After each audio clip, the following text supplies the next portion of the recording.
तुम्ही पाहत आहात MCN न्यूज मराठी।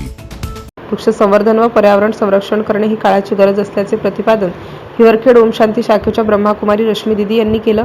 जागतिक पर्यावरण दिनानिमित्त 5 जून रोजी आयोजित कार्यक्रमात ते बोलत होत्या। प्रजापिता ब्रह्माकुमारी ईश्वरी विश्वविद्यालय माउंट आबू संचालित मुख्य ओम शांती शाखेच्या आत्मसंतोष भवनच्या संचालिका ब्रह्माकुमारी रश्मी दिदी यांनी जागतिक पर्यावरण दिनाला हिवरखेड नगर परिषदमध्ये शहरातील विविध संस्था व पर्यावरण प्रेमींना झाडांची रोपटे देऊन पर्यावरण दिवस साजरा केला। या प्रसंगी त्यांनी उपस्थितांना वृक्ष संवर्धन करणे, वृक्ष लावणे आणि जगविणे, त्याचबरोबर पर्यावरण संवर्धनासाठी प्लास्टिकचा वापर टाळण्याचे आवाहन केले। यावेळी प्रतिभा वीरेंद्र येऊल, प्रेमिलाताई मानकर यांच्यासह स्थानिक ग्रामस्थ व पर्यावरण प्रेमी नागरिक प्रामुख्याने उपस्थित होते। MCN न्यूज मराठीकरिता बाळासाहेब नेरकर, हिवरखेड। त्यानिमित्त सर्वांना जागतिक पर्यावरण दिनाच्या हार्दिक शुभेच्छा।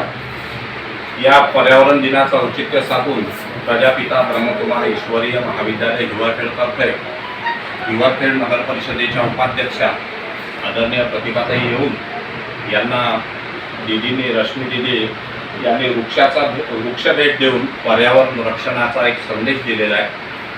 आज जगाला खरंच जर खऱ्या अर्थानं गरज असेल तर ते पर्यावरणाची गरज आहे। विशेषतः आपल्या अकोला जिल्ह्यामध्ये तर ही फार भीषण आणि बिकट अशी समस्या झालेली आहे। जंगल हे 33% असलं पाहिजे, पण दुर्दैवानं आपल्या अकोला जिल्ह्यात आज हे जंगलाचं प्रमाण फक्त 7% एवढंच राहिलेलं आहे आणि महाराष्ट्रामध्ये हे प्रमाण अतिशय कमी होऊन ते 17%वर आलेलं आहे। तर दिदीने हा जो उपक्रम केलेला आहे आणि असं जर प्रत्येकी दरवर्षी एक झाड जरी लावलं तर हे पर्यावरणाचं बिघडलेलं जे असंतुलन आहे ते आपण कुठंतरी पुन्हा एकदा संतुलित करू शकतो।